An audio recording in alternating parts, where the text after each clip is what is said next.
Five Nights at Freddy. Như các bạn đã biết, nó là một tựa game kinh dị nổi tiếng, phải gọi là đình đám trong giới game indie. Và cho đến nay, chúng ta không chỉ được trải nghiệm Five Nights at Freddy mà còn rất nhiều những tựa game indie khác mang lối chơi của nó.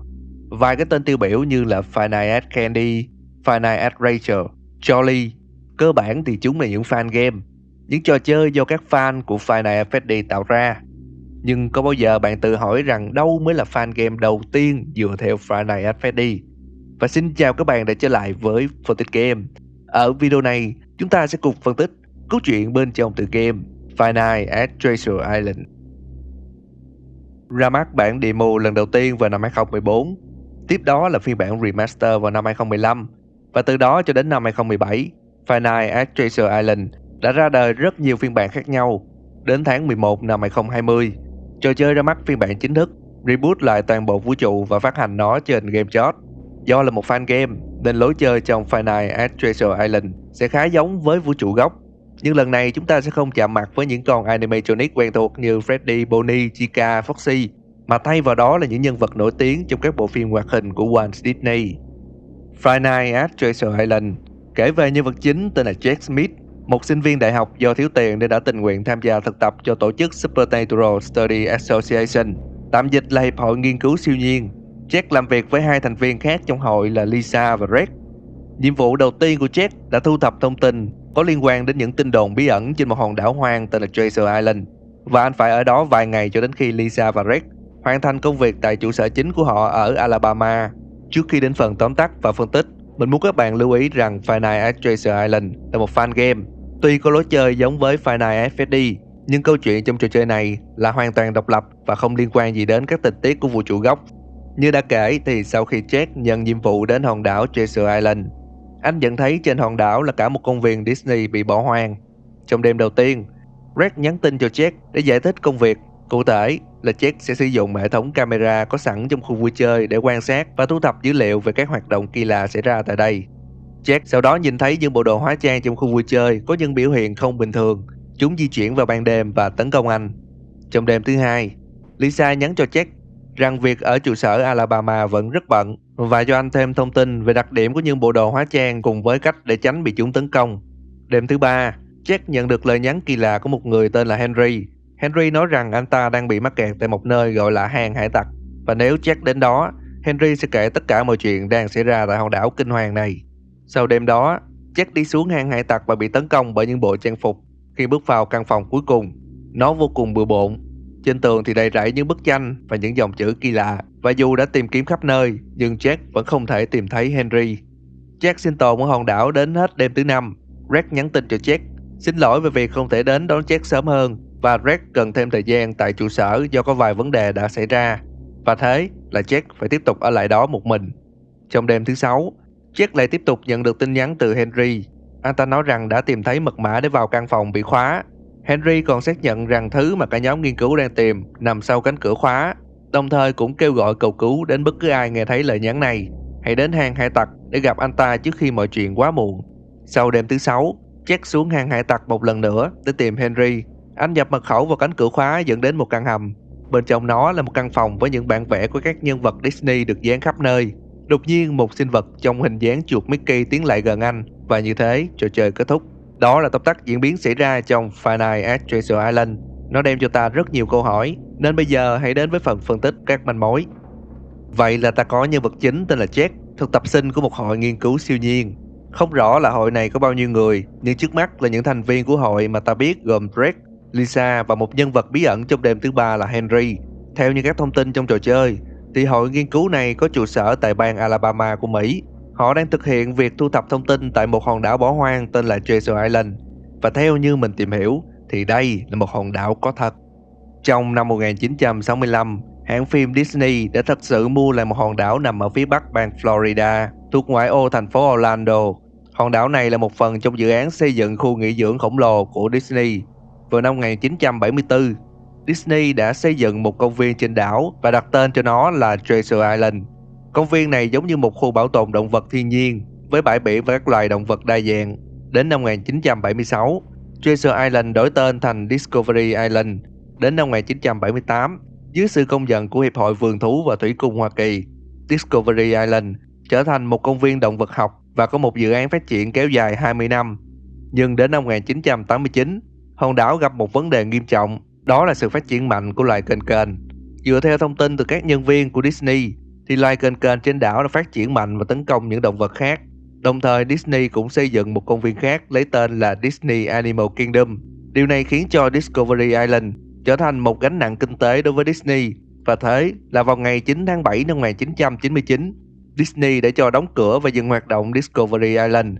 Các loài động vật tại đây được di chuyển sang công viên mới và cho đến nay, hòn đảo này vẫn đang bỏ hoang.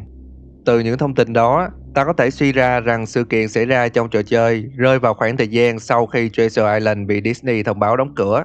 Đó là sau năm 1999. Và trong Five Nights at Treasure Island, có một chi tiết nữa là sau khi ta mở khóa hết tất cả những trang phục trong Custom Night, sẽ có một đoạn cutscene dẫn ta đến một cánh cửa với dòng chữ Project DI. Và theo như thông tin mình biết, thì Five Nights at Treasure Island là một trong 3 phần game nằm trong Project DI. Theo suy luận của mình thì có thể DI là viết tắt của Discovery Island. Trở lại với hội nghiên cứu, thì theo biểu hiện của Reg và Lisa, thì mình khá chắc chắn rằng họ biết sự tồn tại của những bộ đồ hóa trang biết đi. Manh mối là ngay những ngày đầu, Reg và Lisa đã tỏ vẻ rất ngập ngừng khi kể với Jack về khu vui chơi này. Nó khiến ta hiểu rằng hai người họ đã từng ở đây trước cả Jack.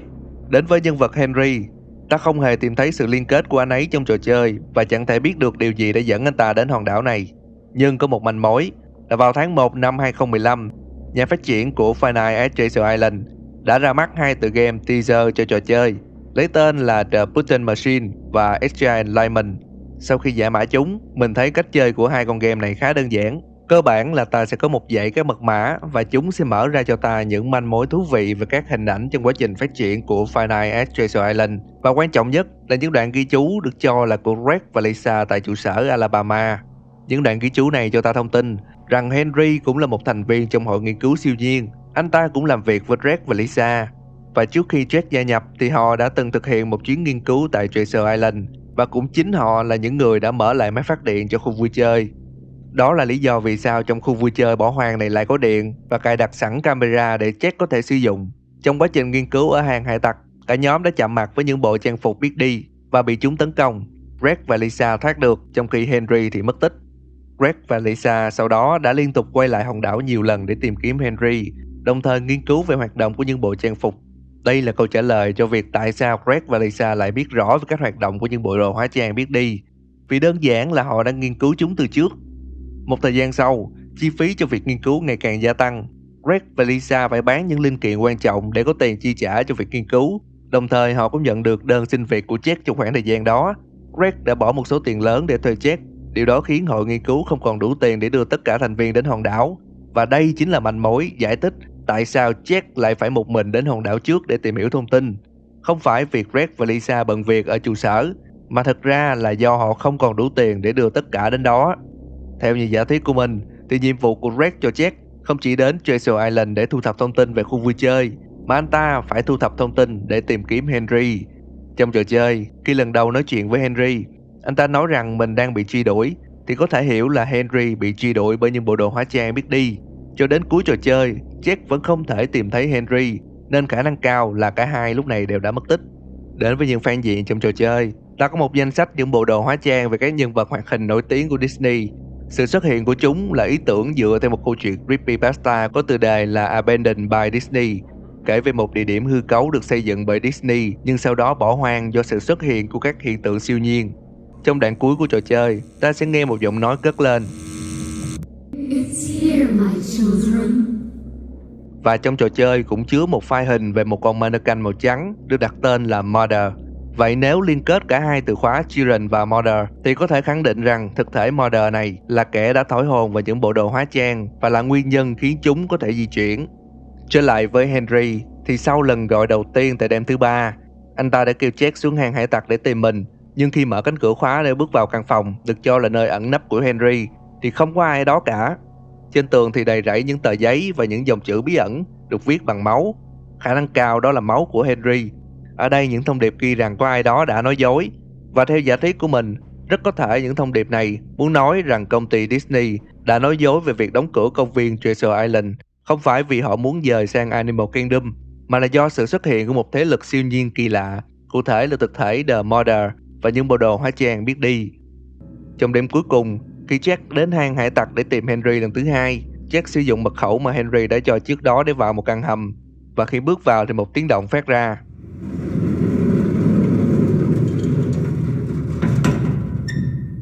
Tiếng động này giống như tiếng đóng cửa hầm, nên ta có thể hiểu là ai đó đã nhốt Jack trong căn hầm. Điều thú vị là tại sao Henry không dùng mật khẩu đó để mở cửa căn hầm mà lại phải nhờ người khác xuống mở hộ mình. Nên mình có giả thuyết rằng căn hầm đó là nguồn gốc tạo ra các hiện tượng siêu nhiên, có thể nó là nơi sinh sống của thực thể The Mother, và Henry biết điều đó. Thêm một câu hỏi nữa là tại sao những bộ đồ hóa trang lại tấn công con người? Thì các bạn hãy nhớ rằng những bộ đồ hóa trang trong trò chơi đều là những món đồ bị bỏ đi. Có thể là sau khi trở thành những sinh vật sống, chúng cảm nhận được sự ruồng bỏ và từ đó trở nên căm ghét con người. Câu chuyện trong Five Nights at Treasure Island vẫn còn nhiều tình tiết chưa thể giải đáp xoay quanh thực thể The Mother.